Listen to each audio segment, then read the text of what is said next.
Hi, I'm Emilia. And I'm Yvonne. Together, we wrote a book on female friendships, and boy, do we have questions. We're here to continue the conversation and help women to navigate, cultivate, and celebrate female friendships. This is Girl Friendships. Welcome back to another episode of Girl Friendships. And I must say, where we are right here in Toronto, it's a beautiful fall day. The weather is 20 degrees Celsius and we are having warm weather.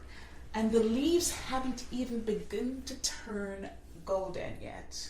So I think we are going into fall, but it's taking its time. And I don't mind. Do you mind? Oh, I don't mind at all. I hope it takes its sweet, sweet, sweet time. Is this your favorite season? I prefer the summer. I like the summer. I like it when it's warm. I like it when I'm not wearing a ton of layers. Yes, I'd say Just spring feel is lighter. my favorite. It's Spring? just good to see, especially when you live in a winter country. It's good to see everything coming to life after everything looks so dead. Yeah.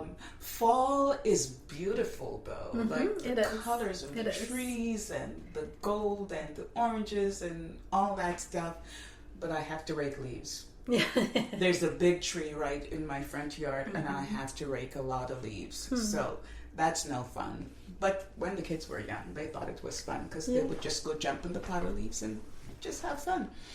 So that is a good segue into whatever your favorite season is. Maybe there's a favorite part of a friend story that you may want to share. We're going to talk about celebrating our girlfriends. We've talked about making up, breaking up, doing all that kind of stuff when there's conflict.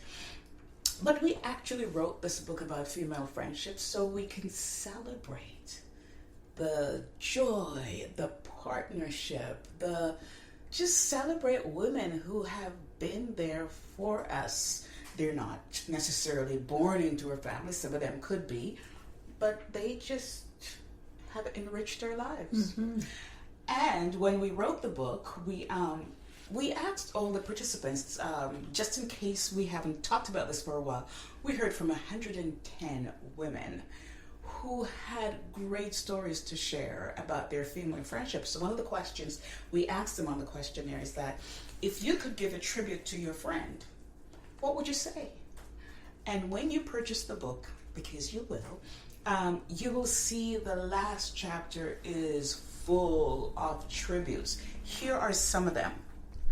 One says, "You're a fighter, and I know it's because nobody fought for you. Just know I'll fight for you. I love you." Oh, if somebody said that to you, wouldn't that just touch your heart? Yeah, it's so sweet. Oh. How about this one? Their tribute said, "Thank you for standing by me and always being there for me. Love you." Oh, I like that one too. Oh, "You make me a better person." These are people of few words. And then they're the ones who have lots to say. "Your friendship over the years has brought me many happy, comforting, and uplifting moments, not to mention the crazy, funny exchanges we've shared. You are among my most loved and valued relationships. Your strength has lifted me even when I wasn't there for you. Your words comforted me even when they were hard to hear. Your spirituality helped to guide me when my faith wavered. And not to be forgotten is your funny, wacky, zany flip side, which always shows up at the right time." So today we're going to talk about celebrations, and we're going to be personal. We're going to share some stories of when our friends have shown up for us, and it's almost like a defining moment. Like there's stuff that they did for you or did to you or did with you that you didn't think you needed, but it's just like, wow, this person really cares for me. Emilia, can you think of one such example? Yeah, I'm thinking through a lot of examples, and I find like there are those moments where your friends show up for you in good times, and there are those moments where friends show up for you in bad times, and those can be really highlighting. But then there are also those moments where your friendship is tested in some way. Tell me about that. Yeah, well, you know, I think the year was 2020. Yes, the year was 2022. So right after, well, kind of during COVID craziness and, you know, just everything happening with the pandemic. And so my friend had a very significant difference in viewpoints. And, you know, and I had a frank conversation with her because I just felt like she was avoiding me, and, you know, and she didn't want to address it directly. She didn't want to talk about it, but I knew something was going on. And, you know, I think everybody hates to feel crazy. Like, you know, the other person's acting like everything's okay, but you know, it's not. And so you just want to address it. And, you know, so we talked about it. We talked about the issue. We addressed it. You know, and it was serious. It was heated. It was difficult. And, you know, we had arrived at such different, you know, opinions and perspectives on things. But, you know, when I said, okay, well, I don't think we can overcome this. You know, like, I guess this You thought means this was our a break. Yeah, I thought it was a break. I didn't think that our friendship could overcome it. And I said that, and she said, well, no, like, your friendship is so important to me. I want to figure this out. I want to, you know, whatever it takes to kind of overcome this challenge, and the fact that we have different perspectives on this, and the fact that she hung on, and the fact that, you know, we were able not so much to find a common ground, but just you know, just that, like, maintaining that respect for each other and maintaining that love for each other despite that, and just kind of finding ways around that difference of perspectives. Disagree. Yeah. So how did that make you feel when that she was prepared to fight to keep the friendship? Yeah, that made me feel so loved. Like, that made me feel like, okay, you know, people don't just up and abandon you when things don't go their way, or when you don't feel the same way. It really, like, I think I've always had this, like, little bit of a wound of abandonment. And so, you know, when people kind of leave at the first sign of trouble, or when something happens, or when you disagree on something, you know, and then to see that somebody could have such a hard time with how you feel and still say that, you know, that this friendship is important. And since then, I have to say, like, our friendship has never been stronger. It's, you know, we're close. We appreciate each other. We see each other. We, you know, we talk about our love languages and things that are important to us. And so I can truly say that, like, we overcame that challenge. And, yeah, I think it's very interesting, because I think every friendship at some point, unless you're just a couple of people pleasers who refuse to ever acknowledge that they have hurt feelings or a difference of opinions, you know, you get to a point where your friendship is challenged, and you just have to, you figure it out. Like, you, either that person will be there and, like, fight for it and figure it out with you, or they won't. Yeah, because we do talk about in the book that most people, their tendency is to just, you know, kind of walk away, reduce contact. Yeah. And that somebody cares enough about us that they're prepared to, no, we disagree, and we disagree strongly, but I'm disagreeing with your position. I still want you in my life. Yes, exactly. Wow. Yeah. So again, think about our girlfriends and the women who you've chosen, or who have chosen you to be part of their lives. I mean, every day, for how many years it's been, they've chosen you. They choose to keep in contact. They choose to show up when, you know, things are going good or bad. I mean, typically we show up for the bad, but yeah, absolutely. It's nice when we show up when you got the promotion and stuff like that. So yes, I can think specifically about and this was, I might have mentioned this, or it's probably in the book, but it was talking about at a particular time when my husband got really, really sick. And, you know, it was touch and go there for a while. But I remember a friend called, and I had just been called back to the hospital. They just said, you know, they've put him in ICU, you need to come back. I just left the hospital. I had young kids, and it's just like my brain just kind of froze. I didn't know what to do. And literally, she called. And I said, I have to go back to the hospital, and explained in, you know, I'm saying because I think I was that incoherent. But all she said was, never mind, I'll meet you there. Wow. And she did. She literally, I still remember that. And I'm going, how kind. Like, you considered me important enough, like I just meet you there. And I didn't know that I needed it. And I would have gotten along well without it. But she showed up. Thank you, Annabelle. That's so beautiful, you know, when, because it happens sometimes when, until you go through something really tough in your life, that you don't really know who's going to show up and be right there for you. So yeah, that's beautiful. And you know, in an early episode, we talked about the importance of affirmation. And in case, I think I've told this to my friend, but in case, you know, we haven't, it's just good to remind people that there was this thing you did for me, there was that moment, or you're baking and you said, Yvonne likes this stuff, and people show up, you know. I have another girlfriend, like, she makes the best oxtail, even though I'm trying to be vegan, but she will make me break my vows, you know, and I literally just need to send her a text. Hey, Di, are you making whatever this weekend? I'm going to send you some money. And she make the best food. You know, us West Indians have a thing where we say, when the food tastes good, we say somebody put their foot in it. So it was so good. My kids, who don't necessarily like oxtail, will only eat it from. But she is consistent. Her love language is giving you food. And if you wow, my love language is accepting food. Remember when you made me lunch today, Yvonne? Yes. But, you know, I like to make sure people are not hangry when they're doing podcast episodes.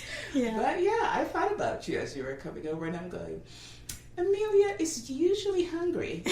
I've never offered her food, and she said no. So I'm like, I guess maybe I should make something. That's what I was going to say on my gravestone. Still probably hungry. I love that one. But yeah, let's take time to celebrate the girlfriends we've had in our lives. Remember, these are people we chose, or they chose us. Yeah. But every day they keep choosing. Let me share another example, as maybe Jessica wants to share something about one of her girlfriends. This one says, you've been there for me when I needed a friend. Your words and actions raised me when life's trials seemed to have no end. Wow. I did not expect perfection from you, and yes, you were an excellent friend. I remember when you had to bend, send, lend, mend, and tend. I love that alliteration. You have been a wonderful friend. Thank you for being my friend. Yeah. It's almost a poem. Yes. Anyways, before I share some more, Jess, do you have a celebratory friendship memory? I guess, like, because I'm trying to think if I've mentioned it already on the podcast. But it's okay, it will bear repeating. Nobody remembers. Do you remember what we discussed in the last episode? Listen again. Well, it's not what we discussed last episode, but basically, I guess, finding out that my best friend and I can travel together and can spend time together for longer than a week. Because we were together for 3 weeks at one point. When she was away on exchange, I said I'm gonna go visit her regardless of whatever's happening, and she was like, okay, got everything sorted, made sure we were good, and then just like we've traveled on short trips together before that, but this is the first time that we were like by ourselves, new country, new continent, and managed to make everything work. And, you know, even to this day, we were both like, we need to go back and do more stuff. So thank you, Jeanette, for always being my favorite travel buddy. Oh, celebrate good Yeah. times. Come on. Any other examples you could think of? Well, while you're thinking, Emilia, just in case, let me read you another one. Listen to this one. Thank you for being there to celebrate the smallest of wins. From the smallest of wins to the darkest of tunnels that didn't have a light. Ooh. You've made it bearable and better as we continue this enduring path of life together. Thank you for never giving up on us.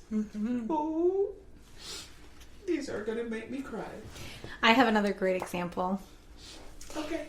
So I had a fairly new friend. She was someone that I met through a colleague at her birthday party. And, you know, and she and I grabbed coffee and we were getting to know each other. And then she ended up hiring me as her career coach. And she was my first client ever. This was back in, I think, March of 2020. Like, she was my first private client, like not just like a workshop attendee. And that was so special for me, right? Because she saw something in me and she wanted to learn from me, and you know, and she trusted me. Like, she trusted me with her money, and that was really, really beautiful for me. And she's actually rehired me since, which is really cool. Wow. And I will just always remember her as my first client ever. And I really do appreciate my friends who did hire me when I was starting out my business, because it's it's just another level. And just in the sense that, you know, when you're starting out your business and you're still kind of figuring it out, and you haven't like done a great job of marketing yourself, or you don't have a big name for yourself, and when your friends trust you and hire you, that can really bolster your confidence and help you put yourself out there And it shows that better. in Yeah. your corner supporting you. Yeah. That's nice. Absolutely. And so I wanted to give a shout out to my friend that was my first ever client, because that will just forever be in my heart. Yeah. And then there are the friends, because I have friend groups. So depending on what my situation is, I have a roster of people I could call. Yeah. They're the people who I can be funny and crazy. I think I can be funny and crazy because I'm just funny and crazy with all my friends. But there's sometimes I need somebody to challenge me mentally, like, listen to what I'm saying, and they will push back. Because I think I have a very strong mind. Yeah. So Yeah, I would agree with that. Yeah. In a good way. In a very, very good way. Sure. So, you know, I will call this friend up, and she will push back. She said, well, and why is that? And, you know, she makes me think, and it's never done in a way that is disrespectful or feel punitive or whatever, because that's what she does for me. She pushes me beyond my comfort zone. And then there's my brother. I know he's not a girlfriend, but Emilia mentioned in another episode, he might be the best friend you never thought you had. Thought, yeah, exactly. The best friend you never thought you had. But again, if you have a girlfriend like that, like literally, I can call up my brother and discuss any subject. Yeah. And what I like about that friendship is that he listens, and he thinks about his responses, and he knows me, and then what he responds with is kind of tailor-made for me. It's not like just pick something blanket out of advice. Yeah. And of course, the other day I traveled with him, and of course he was trying to be big brother. Like, Yeah. really, I can take care of myself. But he wanted to open the doors and wanted to do this and wanted to, do you have everything under control? Yes, I do travel when you're not here. And I do. But it was just nice to have somebody look after you. Yeah. Right? So whether or not you need it. But when you have your girlfriends, I mean, take time to tell them. Because if you haven't, then I think, you should. Yeah. And on that note, I really do have to mention my sister. My best friend for life. Well, how I was so gifted. We had that in the family. We did not choose them. That's so true. Look at what we got. That's really true. Like being born with a best friend is amazing. My sister and I are a year and a half apart. Mm-hmm. She's literally putting the finishing touches on my baby shower. I don't think I've mentioned, but I'm pregnant and and yeah, just seeing how much work and she's effort. blooming, by the way, and her appetite is beyond control. It's getting better. It's getting better. The first trimester was wow. I was like 4 square meals a day. Now I can say it's 3 square meals a day plus maybe like a couple of snacks. Very square, a large square, a large square, almost rectangle. But yeah, with my sister, we just have such a special relationship. There's so many things that I could say. So, number one, the fact that she's, planning this baby shower for me and she's putting so much thought and effort into it.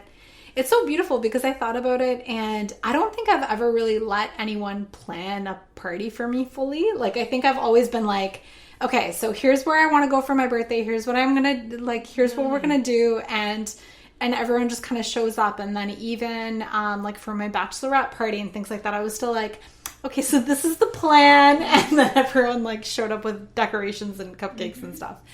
So yeah, so it's been really wonderful to actually let her take the reins and, and organize that for me. But just in general, like she's just, oh my God, she's been my rock in so many ways. And recently I decluttered my office, which doesn't sound like a big deal to most people, but my sister knows how painful it is for me to deal with like my clutter and especially paper clutter. She once realized that I collected open, empty envelopes.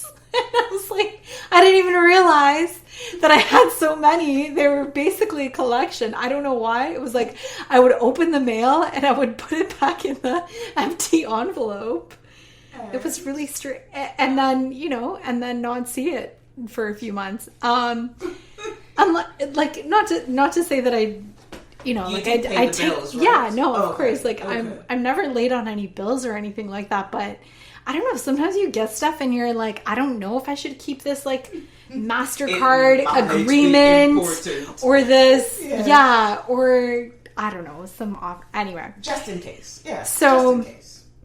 I think it was a couple of weeks ago now, I decluttered my office and I called my sister and I was like, okay, I gotta tell you, I decluttered the whole office. I went through every sheet of paper. I went through every receipt in there and I'm so proud. And it's all because you have helped me so many times.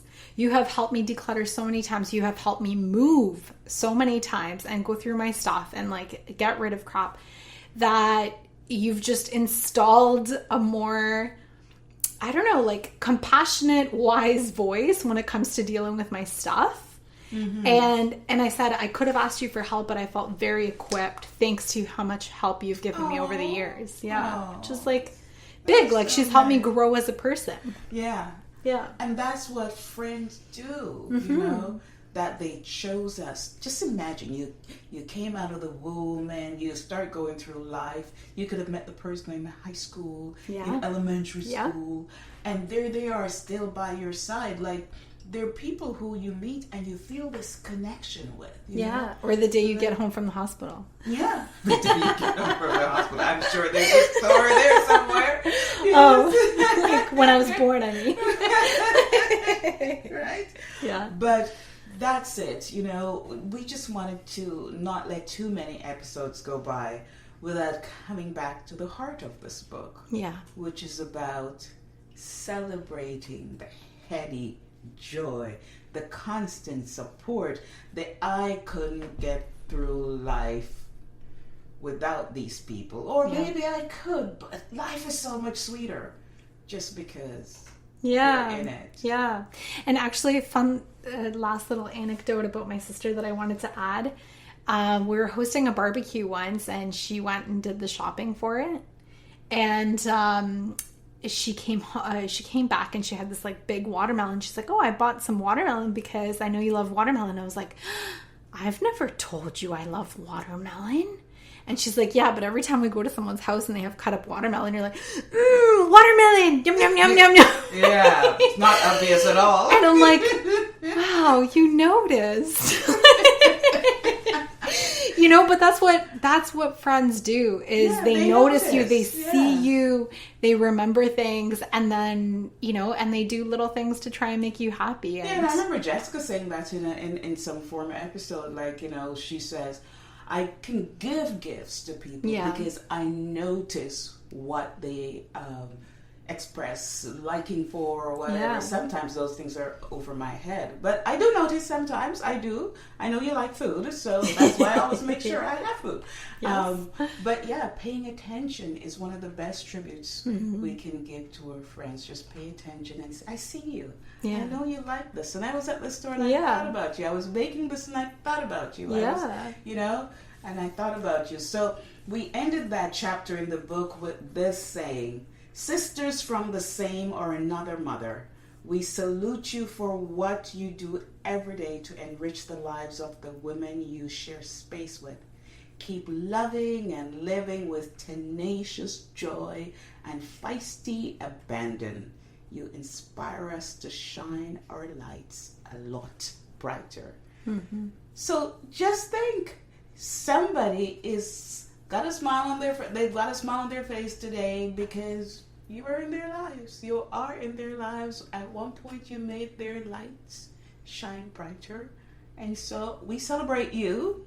We celebrate you. I celebrate you, Emilia, and I celebrate you. I celebrate you, Jess. Yeah. I used to hear this thing about you can't be friends with your children. Well, I never thought I wanted to be friends with my children. But then they grow up and you realize, oh, I actually like her. I've told her that. I like her.